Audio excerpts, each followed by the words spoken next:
Okay, my name is Dr. Damlele Fajigbe, and I am in charge of scientific communication and medical relations for Africa. We are in Milan for the World Congress of Dermatology in the L'Oreal Village.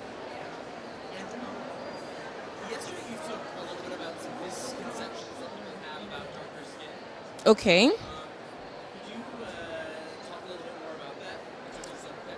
Okay, so for many, many years, we've really focused on white skin, and rightly so because of the increased susceptibility to skin cancer.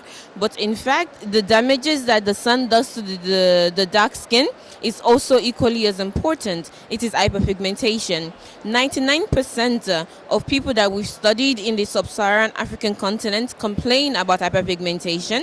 And in fact, when you go to the dermatologist clinic and you talk to them, what is the biggest or what is the top line cosmetic issues that they see in the clinic daily? It is hyperpigmentation. So in fact, at L'Oreal, we started working many years ago to see whether we can propose a solution to solving the problem of hyperpigmentation on dark skin.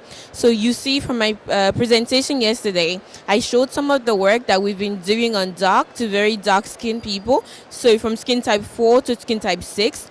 And the point really is to see whether we can whether daily photo protection can even out the skin tone. So we were able to show this in Asian skin, in skin types 4 to 6. During a period of 3, we did a study that was 8 weeks long. We did a study that was 1 year long, and in everybody we were able to see a lightening effect of the skin, an evening of the skin tone. And in fact, we did some work on melasma patients because they melasma on the skin. So we wanted to see, can we prevent the new occurrence of melasma in Asian patients? And yes, we did, because the study that we did using the well-balanced sunscreen from La Roche-Posay shows us that in fact, when we look at the new occurrence of melasma on these patients, people that were given the sunscreen to use, they only had a 2.5% occurrence of new melasma, and the people that went on about their daily life had a 53% occurrence of new melasma. So, yes. Hyperpigmentation occurs in 2 ways. You want me to get deeply? You want me to go into deeply? So, as you know, the sun is made up of UVA and UVB. Okay, so we've studied UVB a lot because UVB is very carcinogenic. It's very powerful. Okay, a little bit of UVB can cause a lot of sunburn. This is how you look at it. So, but in fact, UVA, even though 95% of the sun is made up of UVA, it is technically not as powerful as UVB because it doesn't because its power to trigger cancer is not as powerful in triggering cancer. But in fact, UVA is, because it penetrates deeper to the basal layer where you have a lot of melanin, you trigger melanogenesis, you break up melanin particles, and all these different things, all this breaking up of melanin particles triggering melanin genesis leads to tanning of the skin. Okay, so this is how hyperpigmentation occurs. When you somehow affect the melanin already in the skin, if you cause by anything, by injury, by use of the wrong products, if you cause a trigger that causes the redistribution of the melanin in your skin, you will see a change in your skin color. Okay.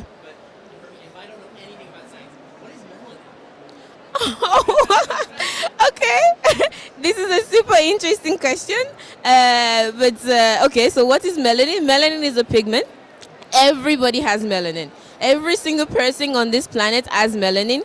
What differs between me and a skin type 1 white person is in the amount of melanin that we have. But everybody has melanin. There are 2 types of melanin pigments in the skin.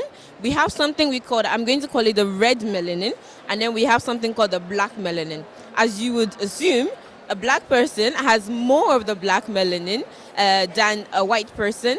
But like I said, everybody has melanin in their skin. What differs between me and a white person is in the amount of melanin in my skin and the distribution of melanin in my skin.